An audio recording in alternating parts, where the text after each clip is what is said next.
नमस्कार दोस्तों, मैं हूं सुहेल सिद्दीकी और आप देख रहे हैं एसएसटी आरबी न्यूज़ लाइव देहाती खबर। उत्तर प्रदेश के चुनाव हो रहे थे, 7 चरण के चुनाव हुए। उसी बीच मतगणना 10 मार्च को होना था। जब मतगणना हो रहा था, सभी फाइनल एग्जिट पोल निकाले थे। उस एग्जिट पोल के अलग अलग पार्टी, अलग अलग राजनीति नेता एवं उसके राष्ट्रीय अध्यक्ष उस एग्जिट पोल को गलत कह रहे थे, लेकिन इस बार के चुनाव में एग्जिट पोल बिल्कुल सही और सत्य साबित हुई। आपको बता दूं कि उत्तर प्रदेश के प्रत्येक विधानसभा में लगभग भारतीय जनता पार्टी ने जीत हासिल की। समाजवादी पार्टी की पिछले यानी 2017 के मुकाबले सीटें बढ़ी हैं, लेकिन उन्हें सरकार बनने से काफ़ी दूर ढकेल दिया है।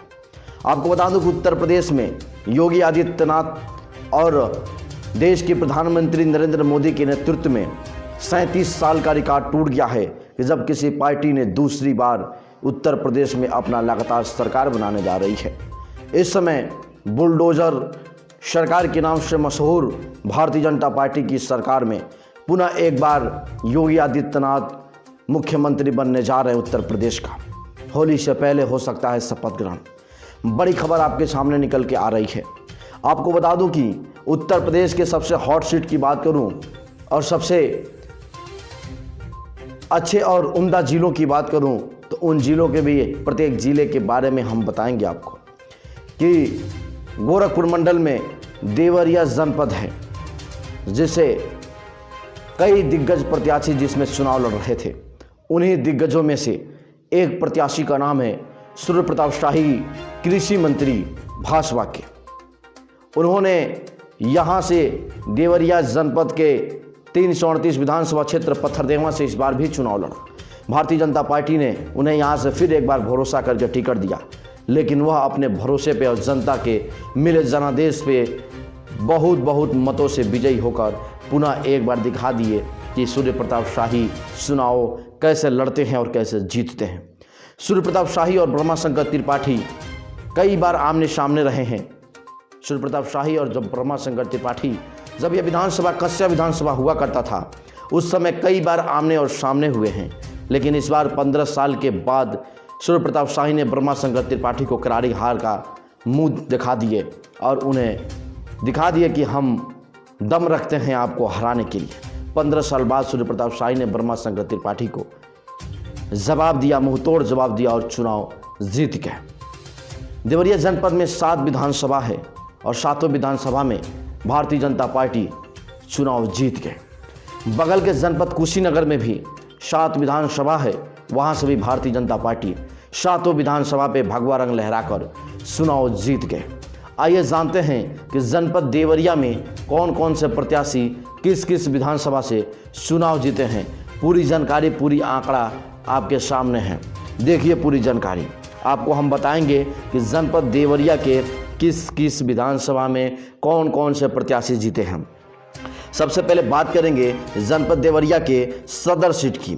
सदर सीट से मुख्यमंत्री के सूचना सलाहकार यानी योगी आदित्यनाथ जो मुख्यमंत्री उत्तर प्रदेश के, उनके सूचना सलाहकार रहे शलभ मणि त्रिपाठी देवरिया सदर से भाजपा से चुनाव जीत गए हैं। दूसरी पे हम आपको बात करेंगे दीपक मिश्रा शाका, जो बरहज विधानसभा से चुनाव जीते हैं भाजपा की तरफ से। तीसरी नंबर पे हम बात करेंगे सूर्य प्रताप शाही, पत्थरदेवा विधानसभा से चुनाव जीत गए हैं भाजपा की तरफ से। चौथी नंबर पे बात करेंगे हम जयप्रकाश निषाद को, जो कि रुद्रपुर से चुनाव जीत गए हैं। पाँचवें नंबर पे हम बात करेंगे शोभा कुंवर कुशवाहा, जो कि भाटपा रानी से चुनाव जीत गए हैं। छठे नंबर पे हम बात करेंगे सुरेंद्र सिंह चौरसिया, जो कि रामपुर कारखाना से चुनाव जीत गए हैं। सातवें नंबर पे बात करेंगे विजय लक्ष्मी गौतम, जो सलेमपुर से चुनाव जीत गई हैं। ये 7 प्रत्याशी हैं जनपद देवरिया की। वहीं बात करें अगर हम कुशीनगर जनपद के, तो सबसे पहले बता दूं कि पंचानंद पाठक यानी पीएन पाठक वहां से चुनाव जीते हैं कुशीनगर से। दूसरे पे सुरेंद्र सिंह कुशवाहा फाजिल नगर से चुनाव जीते हैं। यह स्वामी प्रसाद मौर्य यहाँ से चुनाव लड़े थे और स्वामी प्रसाद मौर्य यह कह रहे थे कि हम उत्तर प्रदेश के किसी भी विधानसभा से चुनाव लड़के जीतने की काबिलियत हमारे अंदर है। लेकिन जवाब में सुरेंद्र सिंह को चौरसिया और भारतीय जनता पार्टी के कार्यकर्ताओं ने ऐसी करारी जवाब दिया, ऐसे करारी तमाचा मारा कि स्वामी प्रसाद मौर्य घुटने पे बैठने पे मजबूर हो गए और चुनाव इतनी बुरी तरीके से हारे कि वह सोच नहीं सकते हैं। तीसरी नंबर पे हम बात करते हैं मनीष जायसवाल, जो कि इससे पहले कांग्रेस का अंग हुआ करते थे, लेकिन जब आरपीएन सिंह भाजपा में गए उसके बाद ये भी भाजपा में जाकर और इनको टिकट मिला, पडरौना शहर से चुनाव जीत गए हैं। चौथे नंबर पे बात करूं तो मोहन वर्मा हैं, जो हाटा से रणविजय सिंह को हराए हैं। राधेश्याम सिंह के लड़के हैं रणविजय सिंह, इनको हराकर वहां से चुनाव जीत गए हैं। पांचवें नंबर पर बात करें तो डॉक्टर असीम राय शेवरही से कांग्रेस के प्रदेश अध्यक्ष अजय कुमार लल्लू, जो लगातार 2 बार विधायक रहे हैं, तीसरी बार मैदान में थे, लेकिन अजय कुमार लल्लू जैसे भी दिग्गज नेता को इस बार हार का सामना करना पड़ा है। वही बात करूं आपके छठे नंबर की हम बात करें तो विवेकानंद पांडे हैं खड्डा से। खड्डा विधानसभा से विवेकानंद पांडे भाजपा से जीते हुए हैं। वहीं 7वें नंबर पे बात करें तो विजय गौड़ हैं रामकोला से। ये भारतीय जनता पार्टी और निषाद पार्टी गठबंधन के ये प्रत्याशी हैं और यह रामकोला से चुनाव जीत गए हैं। साथियों, ये था उत्तर प्रदेश के सब 2 जिलों का आंकड़ा। उत्तर प्रदेश के 2 जिले यानी कुशीनगर भगवान गौतम बुद्ध की नगरी, दूसरा देवराहा बाबा की नगरी देवरिया की बात हम कर रहे थे। तो सबसे पहले हम आपको ये बताएंगे, यह जानकारी देंगे कि कुशीनगर, यहाँ तो बात हो गई पत्थरदेवा के बारे में बात हो गया कि सूर्य प्रताप शाही यहाँ से जीते हैं, लगातार कई बार जीतते आ रहे हैं। सूर्य प्रताप शाही का यह क्षेत्र है, उनका यहाँ गिरिह विधानसभा है, यहाँ के स्थानीय निवासी हैं, वह लगातार चुनाव यहां से हमेशा जीतते आ रहे हैं। हालांकि 2012 में विधानसभा बनके तैयार हुआ। विधानसभा बनने के बाद तो सबसे पहले यहां से समाजवादी पार्टी ने शाकिर अली को टिकट दिया था, लेकिन शाकिर अली यहां से चुनाव जीत गए और विधायक बन गए। लेकिन वहीं 2017 में सूर्य प्रताप शाही पलटी मारते हुए शाकिर अली को करारी हार का सामना करवा दिए थे शाकिर अली को। वहीं 2022 के बारे में बात करें तो यहाँ से ब्रह्मा शंकर त्रिपाठी को भी हार का सामना करना पड़ा है सूर्य प्रताप शाही के सामने। और सूर्य प्रताप शाही एक ऐसे नेता हैं जो पूर्वांचल में इनका काफ़ी वर्चस्व है और सूर्य प्रताप शाही अपने आप में एक हस्ती भी हैं जो कि पूर्वांचल में माने जाते हैं। आपको यही दूसरी बात करूं, सुरेंद्र सिंह चौरसिया यहाँ से हैं जो कि रामपुर कारखाना से, वह एक कार्यकर्ता हैं जिनको भारतीय जनता पार्टी ने भरोसा जताकर टिकट दिया और वो चुनाव जीत गए। देवरिया सदर से भी आप देख सकते हैं सलमणि त्रिपाठी मुख्यमंत्री के सूचना सलाहकार रहे हैं, भाजपा रानी से कार्यकर्ता रहे हैं। सभा कुंवर जी, उनको भी यहाँ से टिकट मिला, वो भी चुनाव जीत गए। विजय लक्ष्मी जी जो कि सलेमपुर से टिकट मिला, वो भी जीत गए। रुद्रपुर से जयप्रकाश निषाद जीत गए।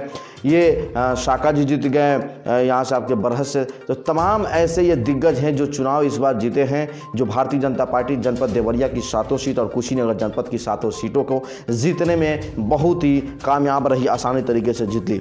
लेकिन कुशीनगर जनपद में 2 सीट सबसे बड़ी, 3 सीट सबसे बड़ा यहाँ पे मायने था कि यह 3 सीट समाजवादी पार्टी हर हाल में जीत लेगी। वह सीट का हम नाम बता देते हैं। हाटा की समाजवादी पार्टी जीत की कयास लगा रही थी कि हाटा से रणविजय सिंह जीत सकते हैं, इसलिए कि पूर्व मंत्री राधेश्याम सिंह के लड़के हैं तो वह यहाँ से जीत सकते हैं, लेकिन ऐसा हुआ नहीं। वहाँ मोहन वर्मा ने उनको चुनाव हरा दिया। दूसरी ओर आपको बात करूँ, कुशीनगर से समाजवादी पार्टी के युवा नेता राजेश प्रताप राव बंटी भैया यहाँ से चुनाव लड़े और बंटी भैया भी यहाँ से चुनाव हार गए। उनको हराने में भाजपा के दिग्गज यानी पीएन पाठक यहाँ से चुनाव जीत गए। तीसरी ओर बात की जा रही थी समाजवादी पार्टी के इस समय वर्तमान में हिस्सा है स्वामी प्रसाद मौर्य, जो इससे पहले बसपा में, उसके बाद भाजपा में और पुनः इस बार आए हैं समाजवादी पार्टी में। तो स्वामी प्रसाद मौर्य के ऊपर हालांकि हमला भी हुआ था और लगातार कह रहे थे कि हम यहाँ से चुनाव जीत रहे हैं और पूरे उत्तर प्रदेश की हॉट सीटों में फाजिल नगर सीट का नाम आया था। लेकिन इस बार के चुनाव में माहौल बिल्कुल बदल गया और यहाँ से भाजपा के पूर्व विधायक गंगा सिंह कुशवाहा के पुत्र सुरेंद्र सिंह कुशवाहा को यहाँ से टिकट मिला और सुरेंद्र सिंह कुशवाहा यहाँ से चुनाव आसानी से जीत गए। इनके खिलाफ में यहाँ पर थे बसपा से इलियास अंसारी बागी होकर चुनाव लड़े थे। हो सकता है कि इलियास अंसारी यहाँ से उनके हार का कारण बने हों, ऐसा भी लोग कह रहे हैं। तीसरी ओर बात करूं तो अजय कुमार लल्लू की बात करूं, जो कांग्रेस के प्रदेश अध्यक्ष हैं, 2 बार के विधायक रहे हैं तमकुही राज्य से। लेकिन इस बार जब अजय कुमार लल्लू जैसे दिग्गज को भी हार का सामना करना पड़ा। इसी प्रकार की हर खबर देखने के लिए आप हमारे चैनल को लाइक करें, शेयर करें, कमेंट करें, बेल आइकन को दबाएं और देखते रहें पूरी खबर, पूरी जानकारी सबसे सटीक, सबसे तेज हमारे चैनल पे। दोस्तों, मैंने सरकार से ये गुजारिश करता हूं कि सरकार किसी की बनी हो, देश की उन्नति, प्रदेश की उन्नति, गांव क्षेत्र का, जनपद और मंडलों का उन्नति और विकास होना चाहिए। जाति और धर्म से ऊपर उठकर विकास करना चाहिए। मैं यही कामना करता हूं। सभी जीते हुए 403 विधानसभा प्रत्याशियों को हमारे तरफ से और हमारे चैनल की तरफ से ढेर सारी शुभकामनाएं और ढेर सारी बधाइयाँ कि आप लोग लगातार मेहनत किए और आपका मेहनत का फल आपको 10 तारीख को मिल गया। मुझे उम्मीद है कि आप लोग जनता के दिए गए जनादेश के ऊपर उसके साथ उठकर आगे बढ़कर आप जनता की सेवा करेंगे और क्षेत्र का विकास करेंगे। जय हिंद।